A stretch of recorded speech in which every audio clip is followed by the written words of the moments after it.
The Bread and Better podcast acknowledges the Yagara people and the Turrbal people as the traditional custodians of Meanjin, the lands on which we record today. We pay our respects to the Yagara and Turrbal elders, past, present, and emerging. This podcast is brought to you by Hey Al Productions. Did I say good? Did I get you to do it one more time? Maybe just in case. Okay, do it one more time. Go. Bread and Better podcast. Okay. Bread and Better podcast. I feel like I'm Bread and Better podcast.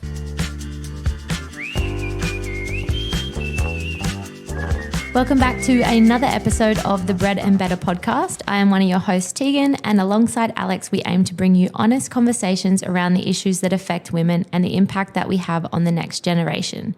Here on the podcast, we believe that better begins with us. Tegan and I are both very passionate about the impact and influence that we have on the next generation, as are the guests that we welcome today. Joining us on the podcast today, we have Bianca and Kritz from the Big Sister Experience. These two amazing women are inspiring the next generation through school wellbeing programs, parent empowerment sessions, and more amazing forms of education. They are so aligned with us in their values, and we are so excited to welcome them both to the podcast today. Welcome. Hi, thank you. Thank you. Perfect pronunciation of the names, by the way. Not many people nail that. Yeah, not many people get that, so you've done well.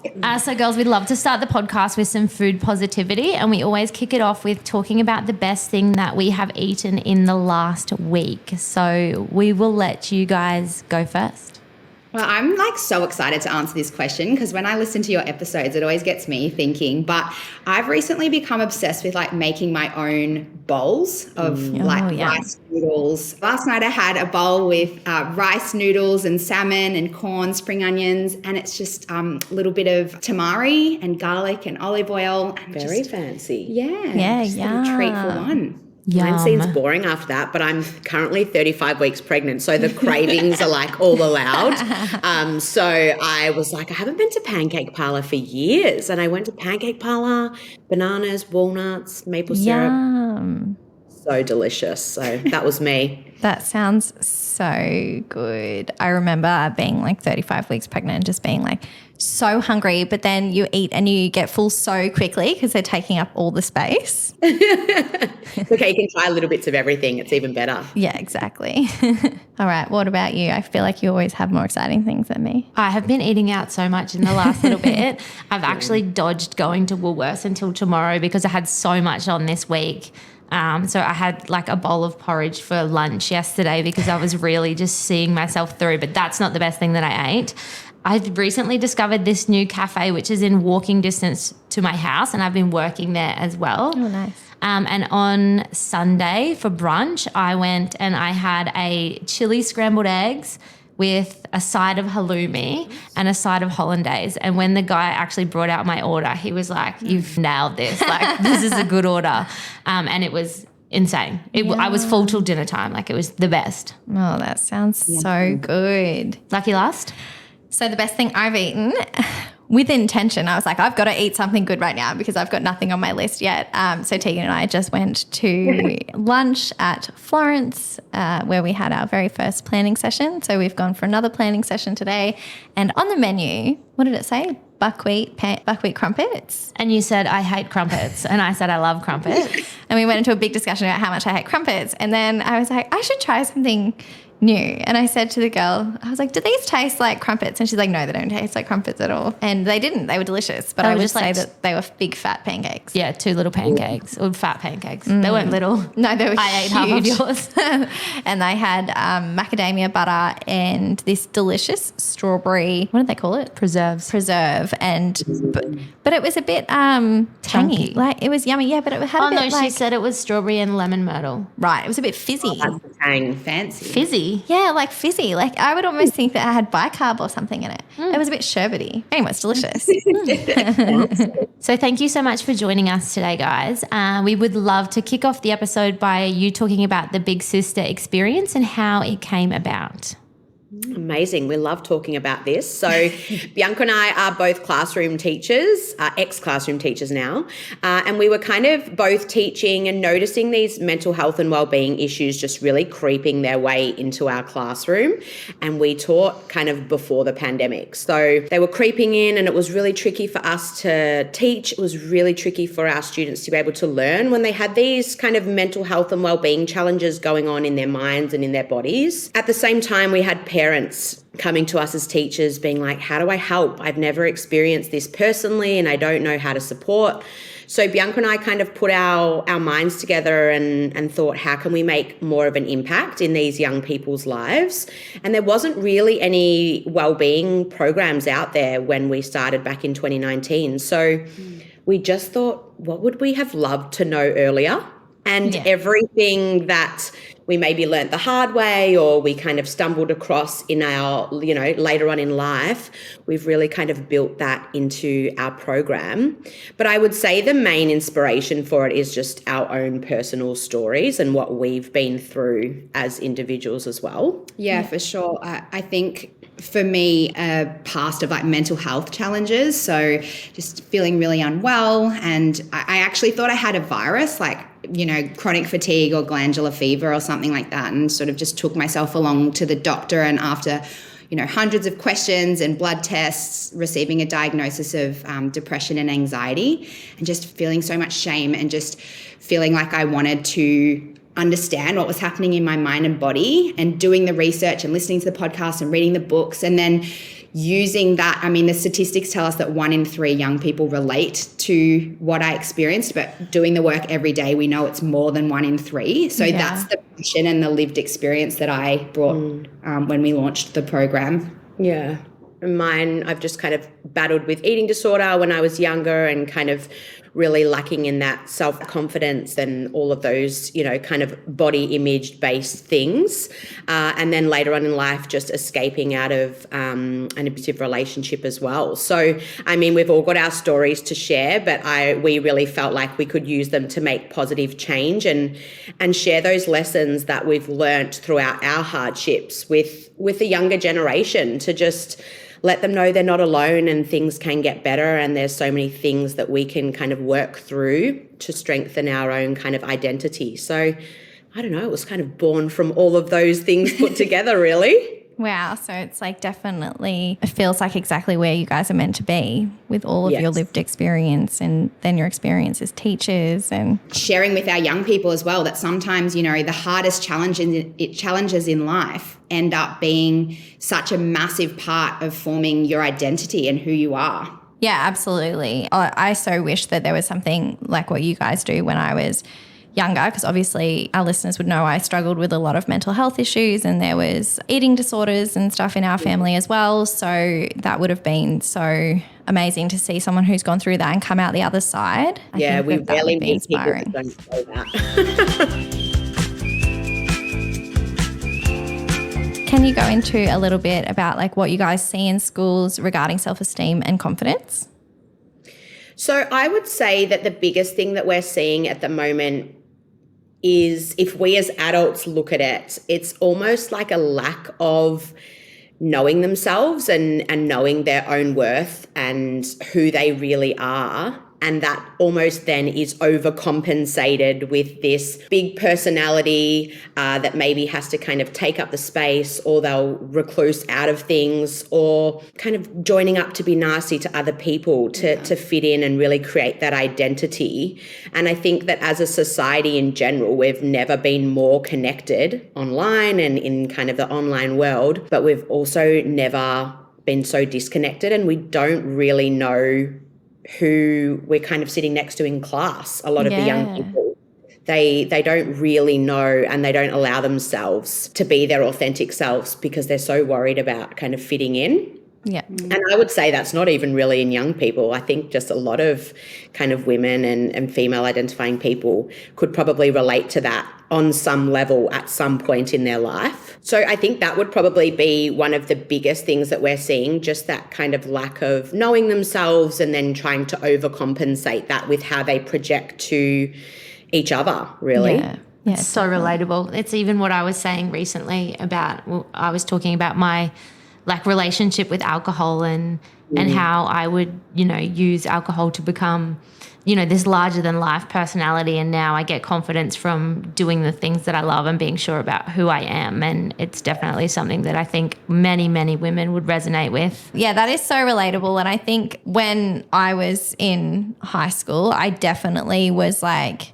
very loud, life of the party, like such a joker. And I think that was obviously just a way of like masking everything that I had going on and all the anxiety and depression, because then people don't ask questions. Absolutely. Yeah, I think that it's such a relatable thing in young people especially, but in humans, just like vulnerability is weakness. That's what we feel. But in actual vulnerability is the key to connection. And that's the work we do by going in and like, for starters, showing vulnerability by sharing our story, and our team goes in and is very vulnerable just to kind of lead by example, to show that it's okay to be fully seen and witnessed. And these feelings are all human and it's all part of, the roller coaster of life. And there is better times ahead because we share our stories of being in that, those troublesome times. We all remember being in high school and it's like you forget that there's life after school or outside. Right? It's like school is the be all and end all. So yeah, just going in, being authentic and kind of that light at the end of the tunnel for these young people. Yeah. And I love watching there was the Today Show segment and then all of your videos of the girls like coming together and hugging at the end. And I think there was that one on the Today Show and they asked like what the girls took away from it. And one of them said that she'd spoken to people that she'd never spoken to before and she thought she had nothing in common with them and that they weren't really friends. But then at the end of the day, they realized that they had a lot more in common than they thought. Yes. And I think that's so important. It's such an important thing. And I think just in society today, we feel this kind of need to tear each other down, a lot of us, in order for somebody to succeed. And it's just not the case. And I think, we don't all have to be best friends, but we say, we can be respectful to everybody and so many people can kind of rise together.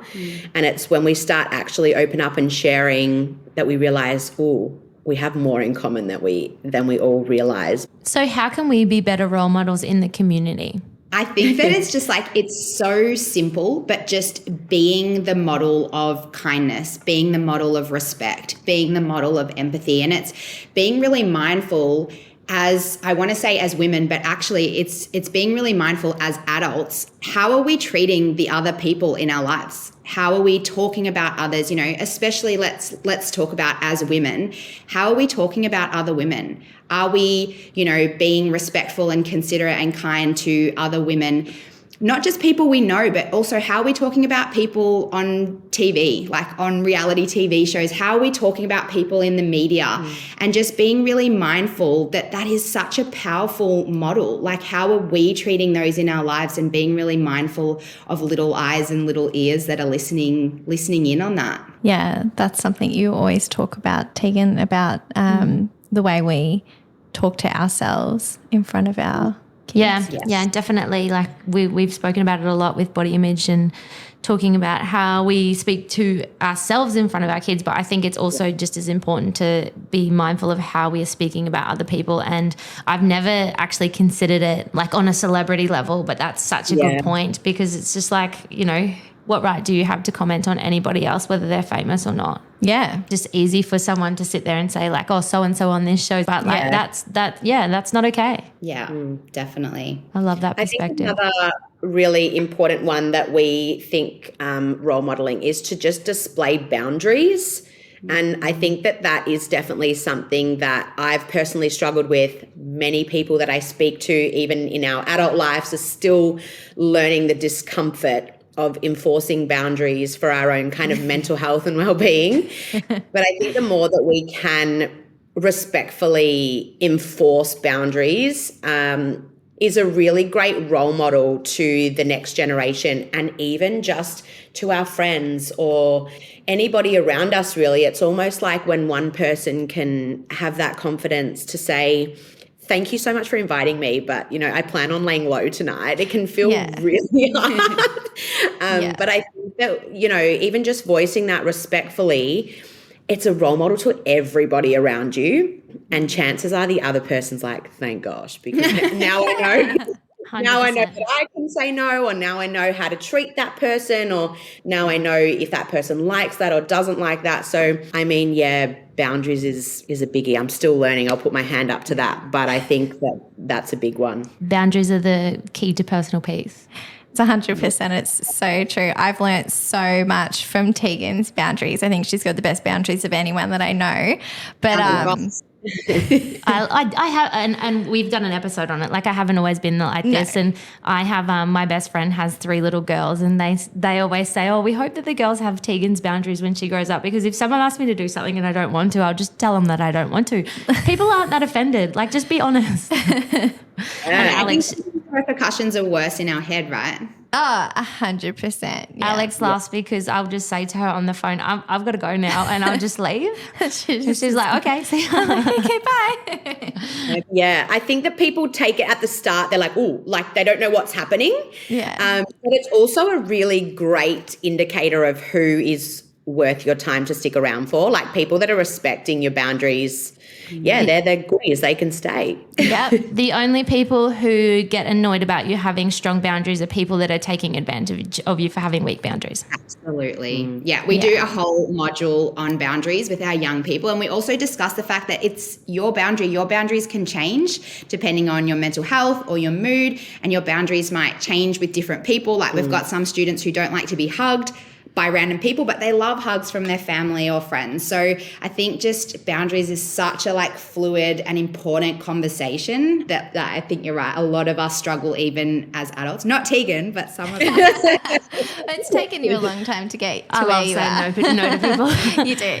But no, I love that idea that it is fluid, because I think that's a really good example as well with the hugging, because I'll say I'm not a hugger, or, my daughter Magnolia is not a hugger, but then you'll see Well, I changed my opinion on that too. You did. I used to hate hugging, and then I was so tired of the awkward, are we hugging? Are we handshaking? So I just decided this year that I was going to initiate hugs. Ooh, amazing. So maybe I'm pressing on other people's boundaries with that one, but I was just I'm sick of feeling awkward, so I'm going to become a hugger. Yeah. But you can change your boundaries at any time. Like I was saying to you today, we were talking about something in business. I'm just don't forget that you can change anything at any time. Yeah. And you can definitely have different boundaries with very specific ones. Like my best friend, Zach, he's not a hugger. I'm traditionally not really a hugger. And we have a rule that we only hug on each other's birthdays and Christmas. And we give each other the biggest hug, but that's it. That's so nice. And then you clearly know what's happening. And I think that's great. Boundary around the boundary. Right? Very strict boundaries.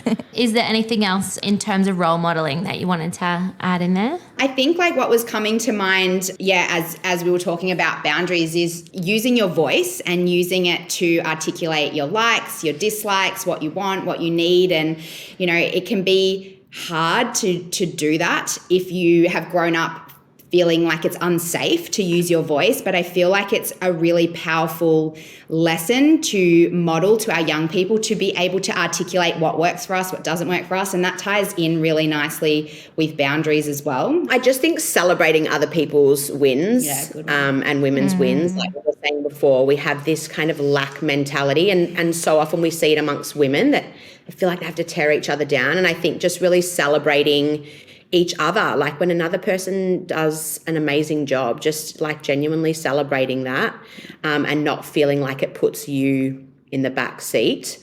And I would just say generally for everything we've mentioned, this should be online as well. And I feel like sometimes the online space, people think they just have free reign to say whatever, do whatever, tear each other down, not respect people's boundaries. And I think that the online world needs to reflect everything we've kind of mentioned as well, because some of the stuff I see online. Well, actually, Alex, you brought up the Today Show. We were featured on the Today Show a few years ago now. And I remember when that came out, they released it on their Facebook page as well. So obviously the Today Show, it's quite a big, quite a big following. And there were thousands of comments, and there were unfortunately, like the handful of negative comments that stood out to Kritz and I, and it's just, they were saying, oh, you know, look at these two kind of bimbos teaching girls to love themselves with makeup and colored hair. And it was just like, that absolutely gutted us as two young girls who were just trying to be proactive and do something positive for our young people. And I think people forget that there's actually a human behind the screen. So yeah, really, as someone who, like, we've both been personally affected by that, just kind of pausing for a moment before doing or posting or sharing something unkind, remembering, like, we're all human.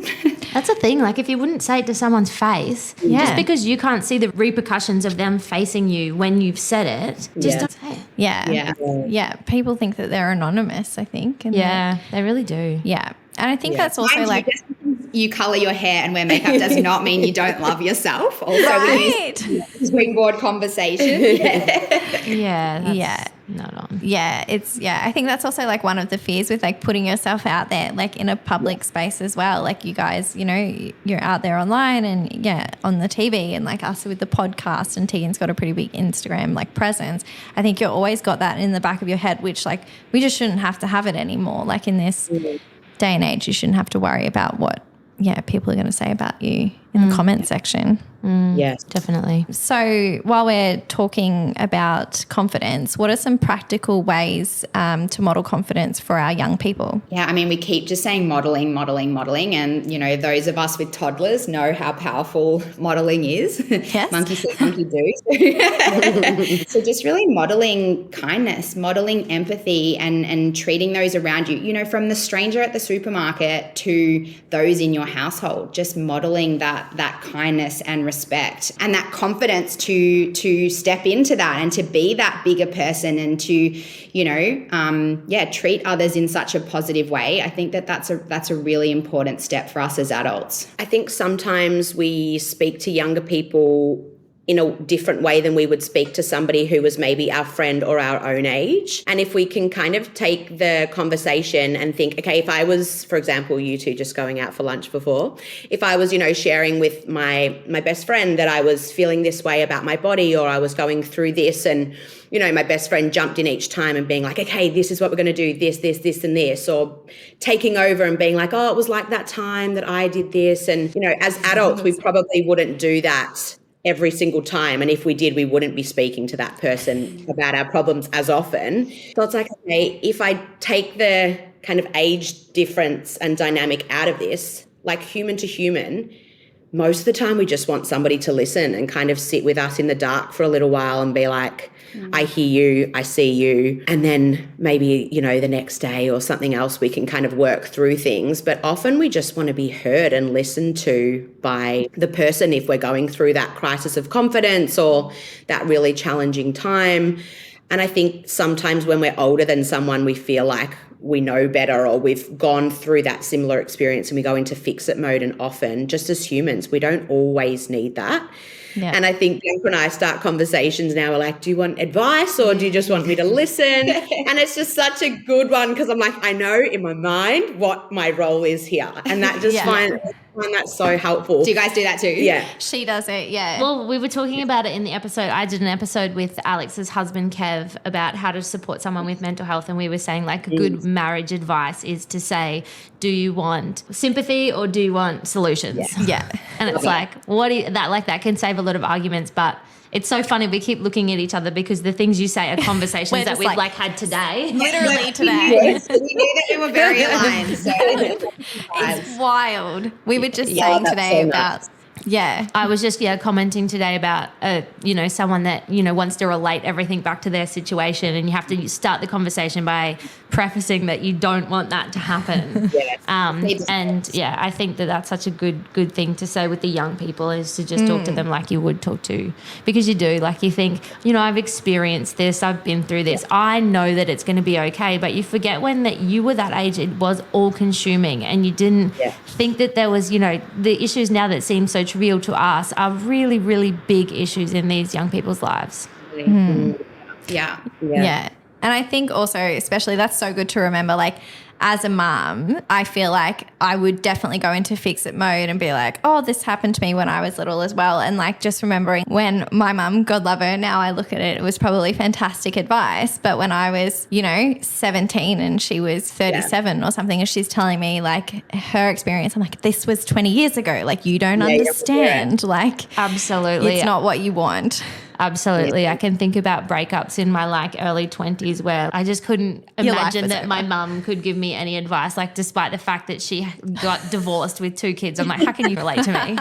Yeah. It's so true. It's so true. Yeah. And sometimes we have parents say, I said the exact same thing and then you said it and they listened. And I'm like, sometimes we just need like a few different trusted adults in our village or some different people that we can kind of vent to or share with, that anybody, even as adults, that we go to one person and they might say something and another person might say the same thing and it just lands differently. You might have been in a better mood that day, or you might have been open to hearing it better. So I think explain it like resonates with you. Yeah. I think if I can just add one more thing, Kritz and I were talking earlier about how important it is to model confidence in like a range of emotions. And Kritz and I are just so done with this like good vibes only thing.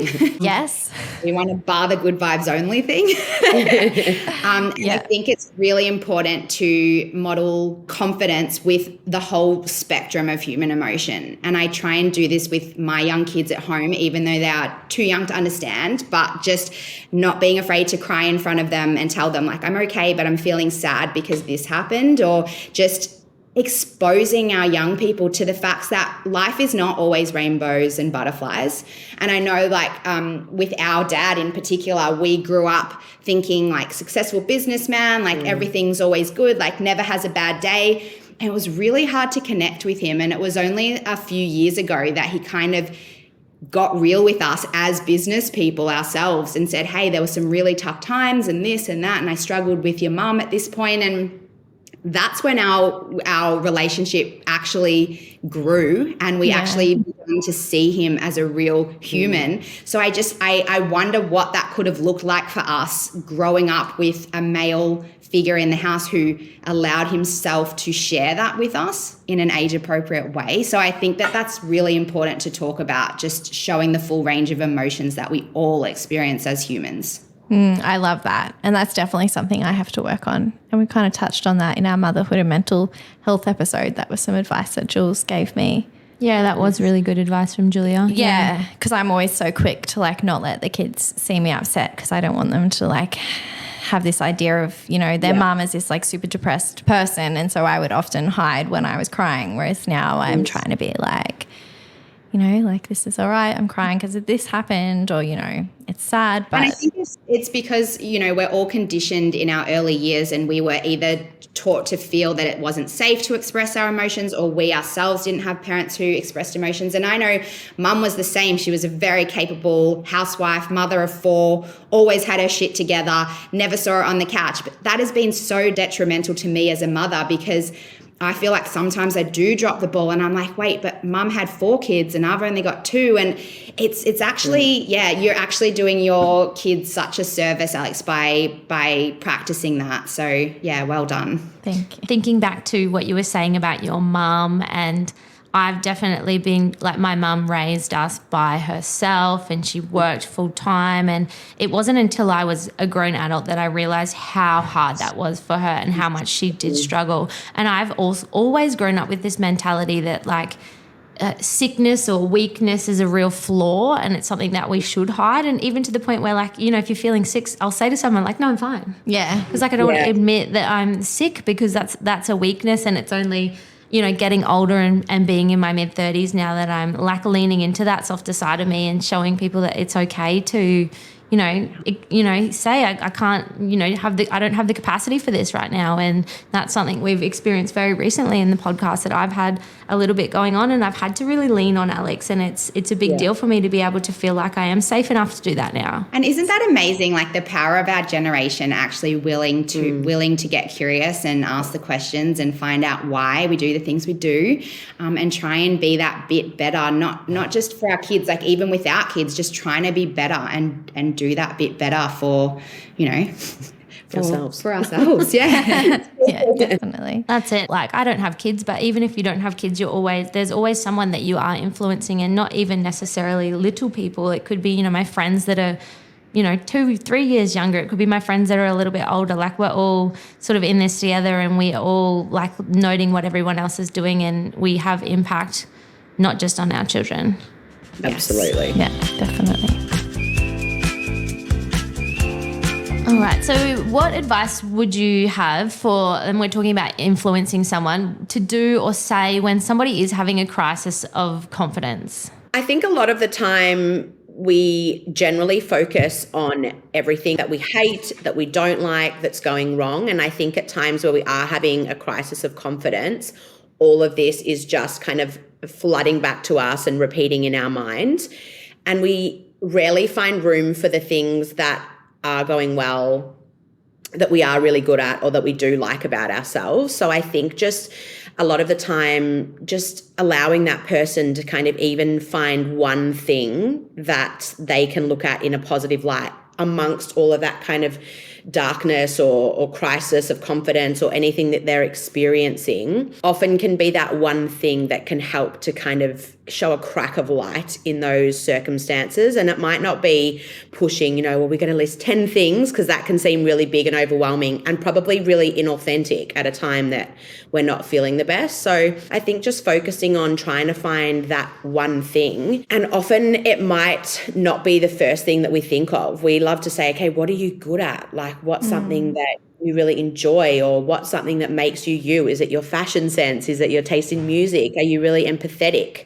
So just allowing that person to recognize the good things about them, because when we're going through that crisis, or even, you know, linking back to body image, we're just flooded and focused, hyper-focused on everything that we don't like or that isn't going well for us. I think as well, I'm sure you are familiar with Brene Brown. Like, we just adore her. And she talks about just like sitting in the dark. Like, we don't always have to fix. And that's, you know, a lot of the work that we do and that we teach our team when they're going out working with young people. Like Kritz has been saying, like, sometimes we just need to listen. So like, if someone is having a crisis of confidence, just sitting with them and being like, I'm sorry that you're feeling this way. Like, I'm here till this feeling passes. I'm here if you want to talk about it. I've felt that way. It's not pleasant. So tell me what you need for me. Like, let me hear you out. I think just sitting with the dark in them and not trying to offer a solution, not trying to be like, oh, but you've got all this good stuff happening, or look how lucky you are. Like, it's just, we know that that's not helpful when someone says that to us. So just kind of validating and sitting in the dark with them. Yeah, that's so true, because I think when you're experiencing those things, if you're saying, look at all the great things that you've got going on, that's kind of just like minimizing how they feel and making them feel guilty for those feelings. So I remember doing a workshop with this student who was just like absolutely heckling me the whole from the start of the day. She's like yelling things out, just being like super disruptive. And we do this kind of check-in activity where they kind of rate on a scale of 0 to 10 a whole list of categories in their lives. And I handed her a worksheet and she's like, oh, I'm not even going to do this because it's probably going to be like a 0 for everything. And I kind of like crouched down and I was like, I'm so sorry to hear that. Like, how does that feel for you? I feel like that would be a terrible feeling. And she kind of looked at me because I think she thought that I was going to be like, well, don't be ridiculous. You know, you can't be a 0 in every area. And she kind of just looked at me and she was like, yeah, it does feel shit. And it's all because of a guy. And I was like, oh my goodness, like, and you've been made to feel this way by someone else. Like, I'm just so sorry that you're feeling this way at the moment.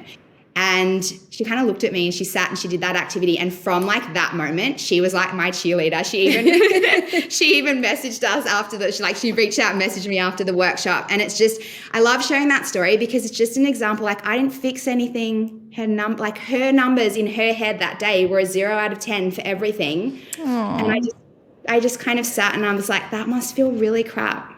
So I think we don't have to fix it. And how nice to have an adult take you so seriously as well and your issues. Yeah, that's nice. Is there anything else that you would like to add or you'd like to say today to the listeners? I just feel like, post-COVID, and we're down in Victoria, we're in Melbourne, so we like hardcore stretches of time with our lockdowns. I feel like after the pandemic, there's been this real shift and focus on well-being, which is wonderful and amazing and important. But I think it really needs to be like a collective effort to shift the mindset around how can we be better? How can we show up differently? Starting in our own families, like you've both spoken about the work that you're doing on yourselves. And I think it takes courage to reflect and look at what's happening for you and how you're showing up to just be that 1% better, to make that 1% change. And we don't know the positive impact that can have on the community around us. And like you said, Tegan, it's not just the young people, it's our families. How do the dynamics and the conversations change within our own families and our own friendship groups? So, even the people listening to this podcast, like it's so awesome that you're, spending your time just wanting to be that bit better. I think it takes a lot of courage. So good on everyone. Keep at it. You're doing great. Well, I was actually saying to Tegan when we were at lunch, and this is so motivating to keep going. And I'm sure you guys get this, whenever you will leave a room full of students. And my husband's friend from work came up, and I didn't actually realize she listened to the podcast, but she came up to him yesterday and said, would it be okay if I reached out to Alex and Tegan? I just want to let them know how much my confidence has changed from listening to the show. And she said she started going to the gym by herself, and because we've really, really focused on confidence just like this year, our own confidence. And I think as well, we both come across as really confident people. So, I'm definitely not, we're getting better at it. But yes. So I think for people to kind of see behind the walls as well and learn, some people might be acting more confident than they are, or and sharing tips and tricks like that. It really helps such a wide variety of people that you don't even realize.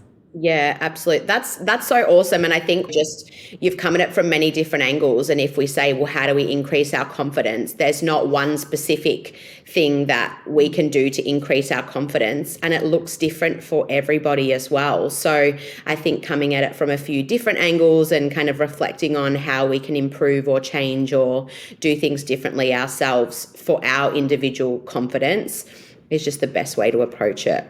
Yeah, absolutely. I think our listeners are going to get such a kick out of this episode because there's so many little things that you've said that have just been dotted through our podcast all the way through, even the 1%. Yeah. We just did an episode on marginal gains. We just had the biggest smile on our faces as it's you just said that. All the little things that you've said, it's just furthering on what we've touched on. So I think that they're going to get a huge kick out of how aligned you guys are with us, and I'm really excited for them to hear this. Yeah, me too. I've just I've got so much out of talking to you guys, for myself as well, but especially as a mum and an auntie and, someone, I've got, so many friends with kids. So I think that and I've got a little sister as well who sometimes, even though she's only 13 years, that's a big gap.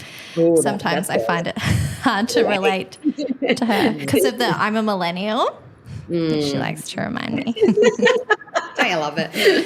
Yeah. How can our listeners find you guys? So the best spot for us is definitely on Instagram. So we're at Big Sister Experience, Kritz and I and the gang. So there's 15 of us in the team at the moment. That's where you'll find us. Yeah, I went through and watched the reel that you guys put up when you asked all of your staff members questions. I found it really interesting. Awesome. Thank you so much for having us. It was so fun chatting with you because as a listener of the pod, it's always cool to be on it. Yeah, be on it and have it busted. Thank you. Thanks so much for coming on. This has been fantastic. It's been so nice to meet you guys. Thanks, guys. Thank you. Thanks for tuning in to such a fantastic episode. We were so lucky to connect with Bianca and Kritz and have them on the pod today. Reminder that you can find them on Instagram at Big Sister Experience. As always, if you enjoyed this episode, please ensure that you send it on to someone who might need to hear it. If you have an idea for a podcast that you would like to get off the ground, please reach out to me at Hey Our Productions. Let's chat about how we can get you going with a top charting podcast just like ours. And for all fitness, nutrition, and mindset coaching, you can find me at Fitty Tegs on Instagram and at fittytegs.com. I would love to help you work on becoming your best self. Bye. See you next week.